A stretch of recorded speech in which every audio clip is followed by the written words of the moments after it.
Hey, what's up, guys? What's going on? Welcome back. Hope y'all are doing well. This game was good. This game was hot. I didn't mind it going all the way into penalties and extra time and penalties. I didn't mind. Normally, I do. I can't remember what tournament it was. I don't think it was the World Cup, but I had an issue with every game or a lot of these games going into extra time and penalty because they could have been decided in the 90th minute. There was no need for it to go to extra time and penalties. But this game was fitting for it to go to extra time and penalty. I couldn't ask for anything more than for it to go to penalties and extra time and penalties. Yeah, both teams had enough. They had ample opportunities to be able to win this game in the 90th minute.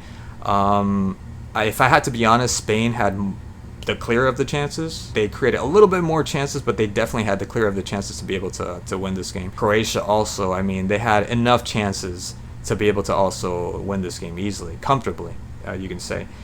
Yes, Spain had more possession of the ball. Spain looked just sharper, cleaner, defensively also, not just in the attack, because at the beginning of the game, I remember the high press up that Spain was employing, which was really good. And then a few opportunities that Croatia did manage to get past the back line, they remedied that. They quickly fixed that at the beginning, because after those two slip-ups that Spain committed and letting, I think it was Kramaric that had, it was like just a solo goal, just a solo run by himself. They quickly remedied that because that never happened after that. It took Croatia a lot of work to be able to get to the penalty box, to the 16-yard box and in the penalty box, or just to have a clear shot, just to have any opportunity at target. You would see anytime there was a counter, everybody pretty much from Spain would just go back, haul ass, and defend. So Spain was just, on top of their game today. As far as the opportunities, I still remember, I thought Alba had a really good game. I do not like the guy. I think he's a cunt. I think he's a little cunt. He's a weasel. As far as we're talking football, he's one of the best left fullbacks in the modern game. In his prime, definitely any team would be lucky to have Alba. Even now, at what is he, 31, 32? I still think any team would be fortuitous, would be very lucky to have Alba in their squad. So the center from Alba to Asensio that went, I think, wide or over the crossbar, and then the center as well to Alvaro Morata that went over the ball. I thought that was going to be a goal. I thought that was going to be the 1-0, and it was going to end the whole game.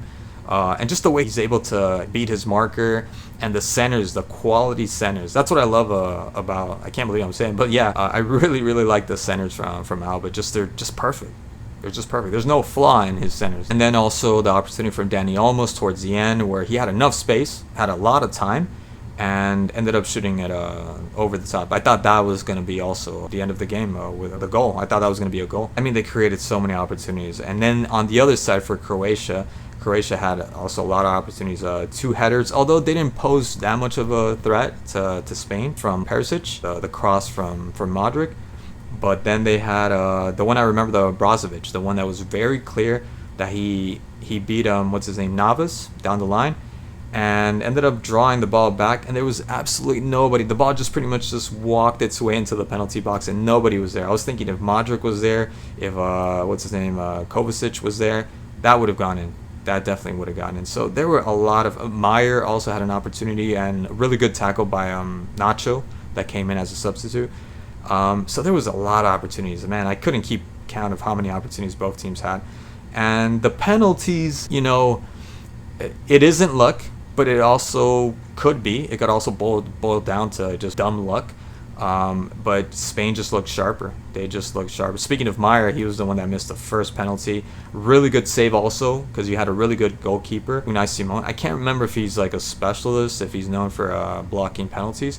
I just remember him from the World Cup. Really good goalkeeper, very sharp, very lucid. I wouldn't say thanks to him only because it was just a collective team effort, the whole team. Like I was saying, the way they defended, the way they attacked, the possession that they had, the distribution. Rodri was another one that could have scored a goal. That rifle shot from long distance that was inches away. I would have stood up and I would have applauded. As much as I didn't want Spain to win, I guess because I'm starting to like Rodri because I'm watching him in the Premier League, and I don't think he goes unrecognized. I was going to say that, he's a player that goes unrecognized. I don't think he does. And he deserves all the accolades that he gets. But yeah, the penalty, going back to the penalty, and the miss from Meyer. And then You could just see, not so much Meyer. I was hoping he was going to put it back. I don't know much about him. I thought he was going to put it in the back of the net. No problems at all. Then Petkovic. That's the one I kind of see that he was kind of, I don't know, just his walk. Sometimes you could tell on the walk. And really good block by Unai Simon.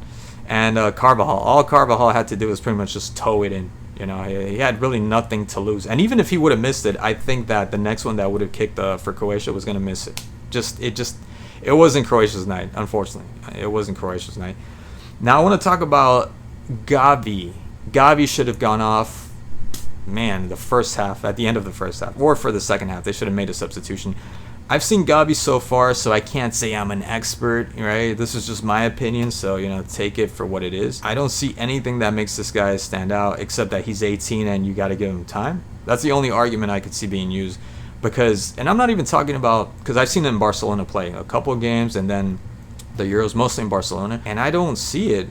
I really don't see it. I do see, you know, what the hype is about when they're talking about Pedri, but Gavi is, you know, he's not really a good playmaker. Look, he makes dumb fouls, but I'm not even going to use that against him. It's just with the ball, on the ball. He runs a lot. He runs all over the field, but that could be, I mean, that's pretty much because he's young. He better, you know, that's the least he can do. But with the ball, I don't see him doing anything that makes him stand apart. I feel it's just to be able to put him on the map as a future Spanish player, the next generation of Spanish players that they're producing. If I'm thinking of players that are young and stand out, I'm thinking of Balde from Barcelona. I'm thinking of Pedri from Barcelona also. Those are the ones that stand out. Camavinga, you know, young players like that. Maybe give him time. Yeah, I mean, you could say that about anybody. He should have been, first of all, he should have been substituted in the first half. He wasn't really doing anything except marking. He was doing a really good job at that. You know, he does have the effort, 100%. He's not lazy. He does play for the team. He doesn't play for himself. So that's something, right? I think he should be loaned out.